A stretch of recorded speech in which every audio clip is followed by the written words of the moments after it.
Hello दोस्तों, मैं आप सभी का स्वागत करती हूं अपने चैनल पर। मैं आशा करती हूं कि आप सब कुशल मंगल होंगे। भाग्य का लिखा कभी नहीं मिटता। हर किसी मनुष्य का भाग्य भगवान द्वारा रचता है। ये तो केवल वही जाने क्यों किसी के भाग्य में दरिद्रता, गरीबी और परेशानी रहती है और किसी के भाग्य में ऐशो आराम। जैसा इंसान का भाग्य वैसा उसका जीवन रहता है। क्या भाग्य का लिखा भी कभी बदलता है? आइए जानते हैं एक कहानी के माध्यम से। एक समय की बात है, एक गांव में एक ब्राह्मण रहता था। वह वहां खेती बाड़ी का काम करता था, पर उसकी दोस्ती उस गांव के राजा तक थी। वह राजा का बहुत ही खास था। एक दिन वह सोचता है, क्यों ना मैं अपने बचपन के मित्र से मिलाऊं। फिर वह अगले ही दिन अपने मित्र से मिलने के लिए उसके गांव की ओर चल देता है। उसके मित्र का गांव उसके गांव से बहुत दूर था। उसके लिए कई गांवों से होकर गुजरना पड़ता था और उसका मित्र बचपन से ही एक पैर से अपाहिज और गूंगा था। ब्राह्मण बहुत खुश था और वह अपना रास्ता तय करने लगा। रास्ते में उसे एक और आदमी मिलता है। वह उसके साथ रास्ते में चलने लगता है। उस आदमी का साथ पाकर ब्राह्मण सोचता है, चलो अच्छा है, रास्ता आसानी से कट जाएगा। और ब्राह्मण उससे उसका नाम पूछता है। वह व्यक्ति अपना नाम देवराज बताता है। पंडित को उसका नाम थोड़ा अजीब लगा, पर वह अपने दोस्त की मिलने की खुशी में सब कुछ भूल चुका था। अब दोनों साथ चल रहे थे। तभी एक गांव आता है। गांव का प्रवेश द्वार आते ही देवराज पंडित से कहता है, आप आगे चलो, मुझे इस गांव में एक काम है। मैं वह कार्य समाप्त करके आपसे आगे मिलता हूँ। ब्राह्मण बोला, ठीक है। कुछ ही देर में खबर आई कि बैलों की एक जोड़ी ने एक आदमी को कुचल दिया है और उसकी वहीं पर मृत्यु हो गई। इस खबर के थोड़ी देर बाद ही देवराज वापस आ गया। चलते चलते वह दूसरे गांव पहुंच जाते हैं। वहां उन्हें एक बहुत ही सुंदर घर दिखाई देता है। उन्हें लगता है कि हमें यहाँ खाने और रहने की व्यवस्था जरूर मिल जाएगी। ब्राह्मण देवराज से कहते हैं, रात होने वाली है। सारा दिन सफर करके मैं और तुम थक गए हैं और भूख भी लगी है, तो यहाँ पर हम भोजन करके विश्राम कर लेते हैं और आगे का सफर हम कल तय करेंगे। देवराज ने कहा, ठीक है, मुझे भी यहाँ किसी को कुछ देना है। तुम जाकर भोजन करके आराम करो, मैं थोड़ी देर में आकर भोजन कर लूंगा। फिर वह चला गया और उसके जाते ही कुछ देर बाद गांव में आग लग गई। ब्राह्मण बहुत हैरान था। उसे लगा कि देवराज जहाँ जाता है वहां कुछ न कुछ अनहोनी जरूर हो जाती है। यह व्यक्ति कुछ तो अजीब है, लेकिन फिर भी ब्राह्मण ने देवराज से कुछ पूछना उचित नहीं समझा। अगले दिन दोनों सुबह अपनी यात्रा को पुनः प्रारंभ करते हैं। तभी आगे एक और गांव पड़ता है। देवराज ने फिर कहा, आप आगे चलिए, मुझे इस गांव में अपने मित्र के दोस्त से मिलने जाना है। मैं आपको आगे जाकर मिलूंगा।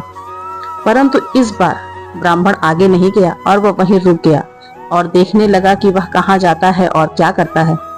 तभी थोड़ी देर बाद लोगों के चिल्लाने की आवाज सुनाई देने लगी कि किसी व्यक्ति को सांप ने काट लिया है और उसकी मृत्यु हो गई है।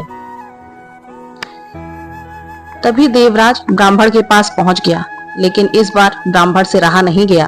ब्राह्मण ने देवराज से पूछ ही लिया कि तुम जहां जाते हो वहां कुछ न कुछ अनहोनी हो ही जाती है। देवराज मुस्कुराया और बोला, आप तो मुझे बहुत ज्ञानी मालूम पड़ते थे, इसलिए मैं आपके साथ चलने लगा था, क्योंकि ज्ञानियों का साथ बहुत अच्छा होता है। किंतु आप अभी तक नहीं समझ पाए कि मैं कौन हूँ। ब्राह्मण बोला, मुझे पहले से ही शक था कि आप कोई आम व्यक्ति नहीं हैं, कृपया अपना परिचय दीजिए। तब देवराज बोला कि मैं लोगों का प्राण हरने वाला यमदूत हूँ और मैं यहाँ यमराज की आज्ञा से आया हूँ लोगों के प्राण हरने, जिनकी उम्र पूरी हो चुकी है।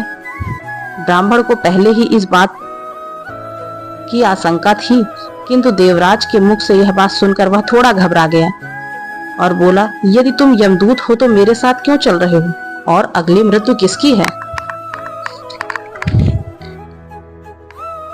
देवराज ने जवाब दिया, अगली मृत्यु तुम्हारे मित्र की है और तुम ही उसकी मृत्यु का कारण बनोगे।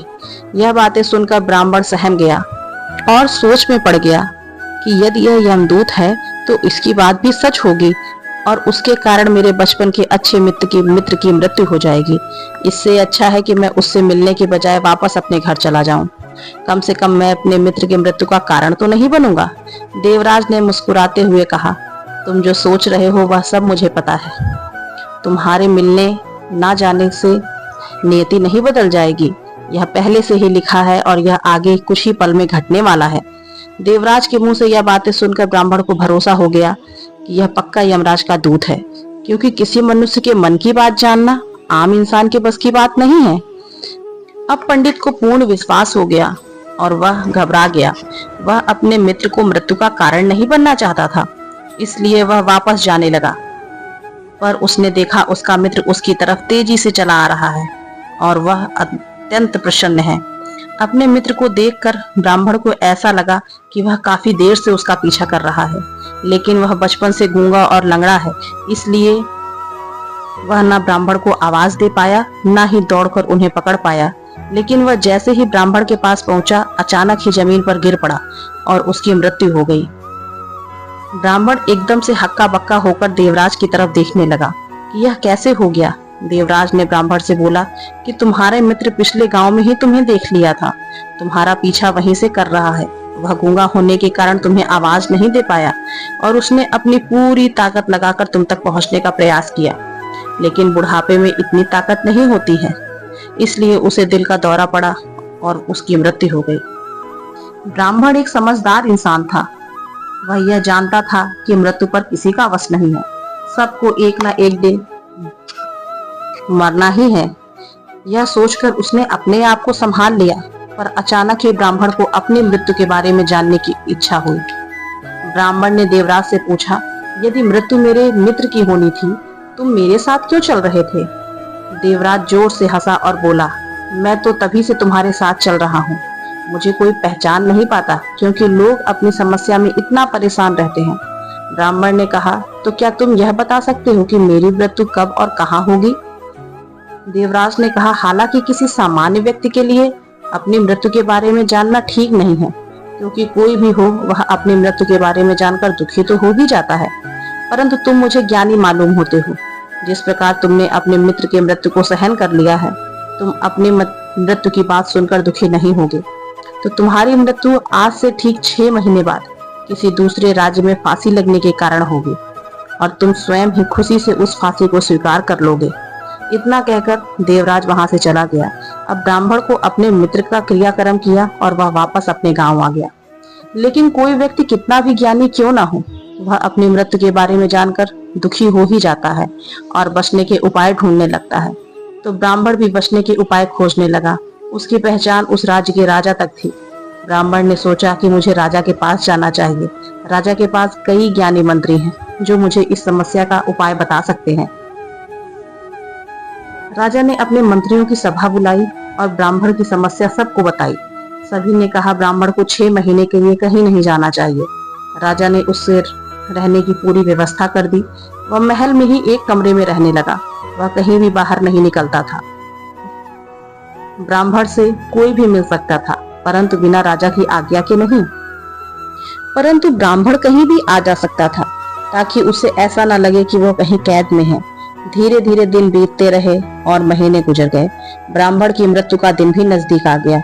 उसी रात ब्राह्मण जल्दी सो गया ताकि वह रात जल्दी से बीत जाए, पर ब्राह्मण को नींद में चलने की बीमारी हो गई थी, जिसकी जानकारी किसी को भी नहीं थी, खुद ब्राह्मण को भी नहीं। ब्राह्मण कई दिनों से सो नहीं पा रहा था, और नींद में चलने की बीमारी तभी होती है जब इंसान बहुत परेशान होता है और सही से सो ना पा रहा हो। उस रात भी ब्राह्मण को नींद में चलने का दौरा पड़ा। वह उठा और महल से निकलकर अस्तबल में चला गया, और उसे किसी ने भी नहीं रोका, क्योंकि वह राजा का खास था। वह एक घोड़े पर बैठा और अपनी सीमा के बाहर किसी दूसरे पड़ोसी राज्य में चला गया।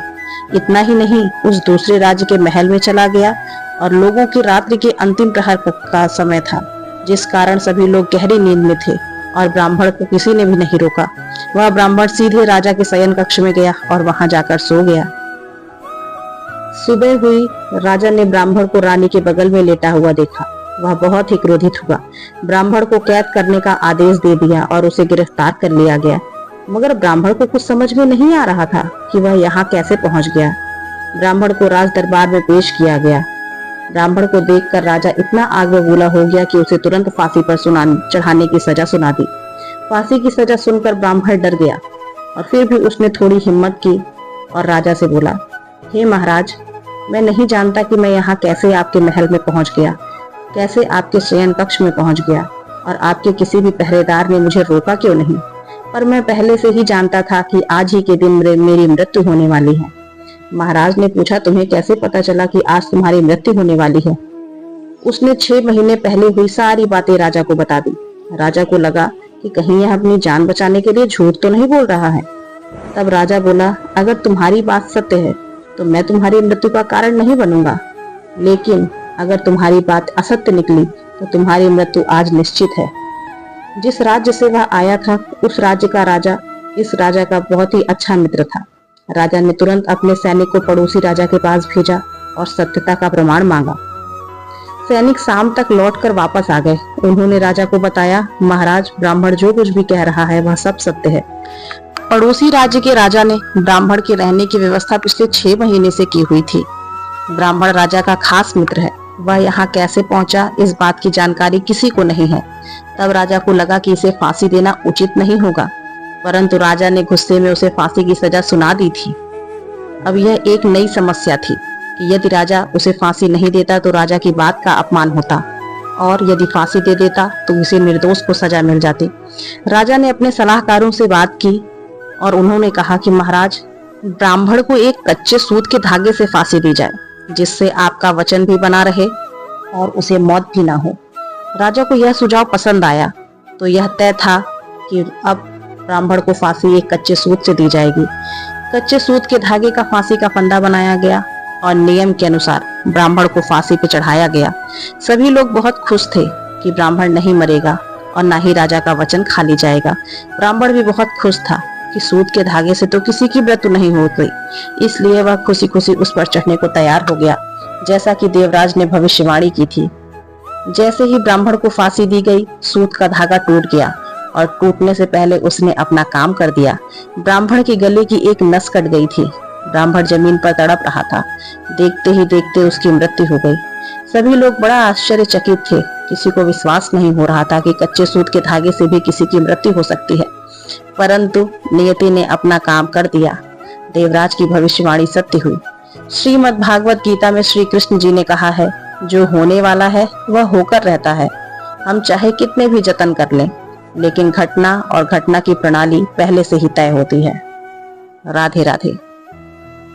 दोस्तों, हमारे चैनल से जुड़े रहने के लिए आप सभी का बहुत बहुत धन्यवाद। ऐसी ही और वीडियोस के लिए हमारे चैनल को सब्सक्राइब करें, लाइक करें और शेयर करें। मैं आशा करती हूँ कि आप सब कुशल मंगल होंगे। फिर मिलेंगे ऐसी ही एक और वीडियो के साथ। तब तक के लिए धन्यवाद।